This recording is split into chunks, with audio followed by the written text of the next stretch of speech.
Oke, baik. Selamat datang kembali di materi game teori. Kita jadikan dua video ya, supaya memang tidak terlalu panjang. Kalian bisa mengerti satu dulu, baru kita lanjut ke yang lainnya. Nah, tadi kita sudah membicarakan tentang strategi yang dilakukan oleh dua perusahaan, di mana yang kita gunakan adalah pure strategi dari manajemen, dari game theory. Pure strategy itu dilakukan jika kita mendapatkan hasil yang sama antara perusahaan A dan perusahaan B ya. Jadi dia sudah optimal. Nah, sekarang kita lakukan pengembangannya gitu ya. Coba kita lihat di poin kedua, yaitu mixed strategy. Kita lihat setelah melakukan strategi tersebut, dua-duanya menjalankan strategi harga mahal, ternyata ada perkembangan yang terjadi di pasar. Perusahaan A itu yang tadinya hanya memiliki 2 strategi sekarang menjadi 3 strategi. Ya, jadi dia menambahkan strateginya. Nah, berarti perusahaan B juga harus merespon strategi tersebut dengan kita melakukan perhitungan ulang. Lagi-lagi gunanya adalah jika kita mendapatkan keuntungan itu adalah keuntungan yang paling maksimum jika menderita kerugian yang paling kecil atau minimum. Ini datanya setelah perusahaan A melakukan pengembangan strategi ya. Kita lanjut dengan langkah berikutnya.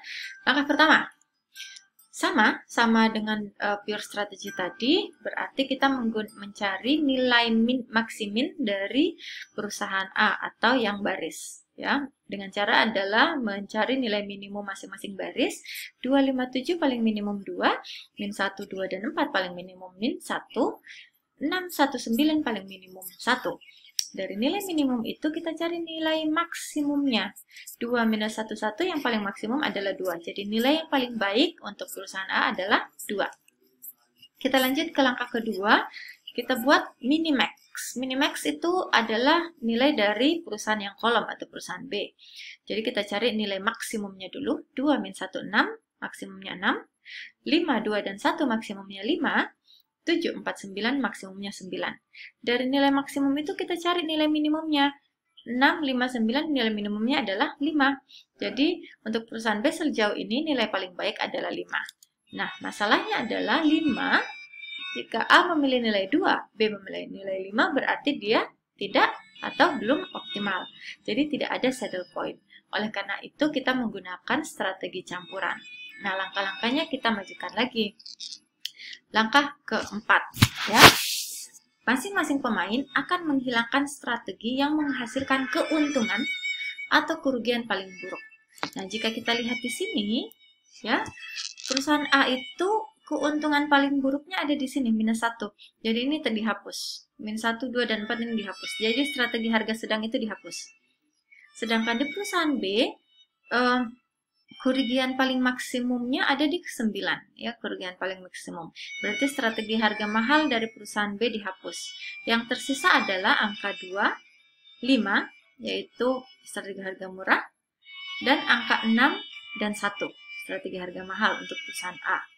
Ya, dan strategi harga murah untuk perusahaan B dan strategi harga sedang untuk perusahaan B. Kita lihat. Oke, ya, sudah hilang ya. Jadi keuntungan paling minimum dan kerugian paling maksimum sudah dihilangkan. Jadi adanya 25, 6, dan 1. Nah, tadi saya sudah jelaskan bahwa kita hari ini akan menggunakan metode aljabar ya. Kita lihat. Nah, di langkah ke-6, yaitu kita memberikan nilai probabilitas untuk kemungkinan yang digunakan.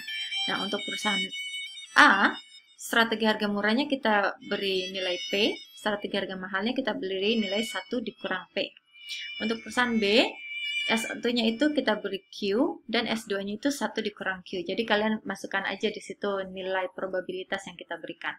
Nah, dari nilai probabilitas ini kita mulailah menghitung di langkah C untuk menghitung saddle point-nya menggunakan metode aljabar.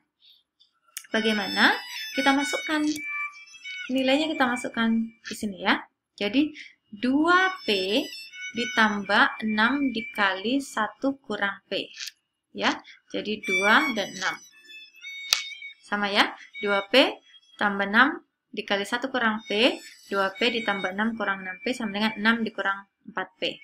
Jadi, apapun strategi yang digunakan A, B meresponnya dengan S2. Ya, jadi S2-nya, S2-nya berarti dimasukin lagi angka yang sama. 5P ditambah 1 dikali 1 kurang P. Berapa nilainya? Dikeluarkan dari dalam kurung 5P tambah 1 dikurang 1P jadi 1 ditambah 4P.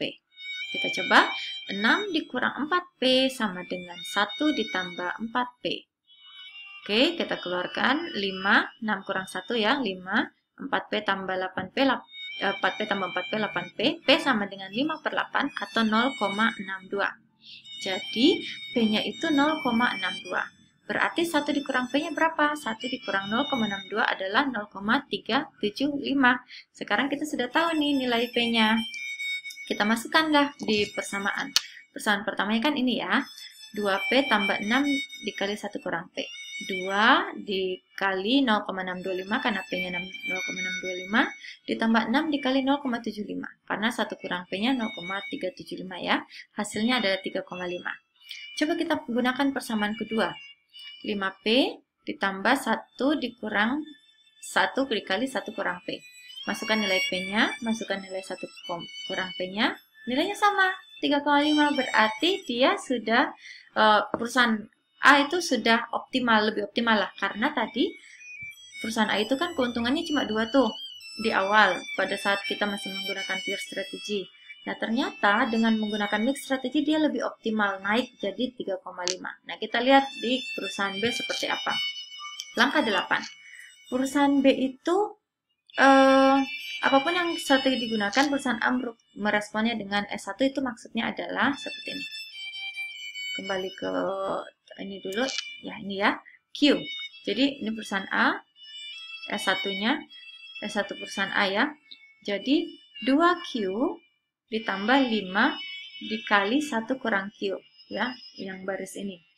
Kita lihat nanti ada 6Q ditambah 1 dikali 1 kurang Q. Kita lihat benar enggak? Nah, benar kan ya? 2Q ditambah 5 kali 1 kurang Q dikeluarkan. Jadi 5 dikurang 3Q. Sorry, bukan P ya. Di sini sorry. Saya salah, ini juga salah, ini harusnya Q. Jadi 1 tambah 5Q. Kita lihat 5 dikurang 3Q ditambah 1 ditambah 5Q. Dikeluarkan 5 kurang 1, 4. 3Q, 5Q jadi 8Q. Q sama dengan 4 per 8 sama dengan 0,5. Berarti nilai Q-nya itu 0,5. 1 kurang Q-nya berapa? 1 dikurang 0,5 sama dengan 0,5 sama ya. Nah, kita masukkan ke persamaan. 2Q tambah 5 dikali 1 kurang Q, 2 kali 0,5 ditambah 5 kali 0,5, 3,5. Kita masukkan lagi di persamaan ini, nilainya juga sama. Jadi tadi di pure strategi itu kerugiannya kan 5 tuh untuk perusahaan B. Ternyata kalau kita menggunakan mix strategi, dia turun jadi 3,5.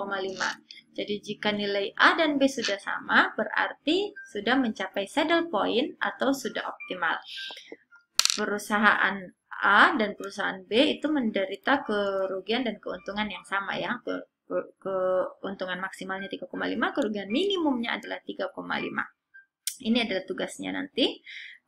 Terus ada juga case tadi ya, benar. Itu akan kita lanjutkan di Zoom. Terima kasih teman-teman sudah bergabung. Saya akhiri sampai di sini. Assalamualaikum warahmatullahi wabarakatuh.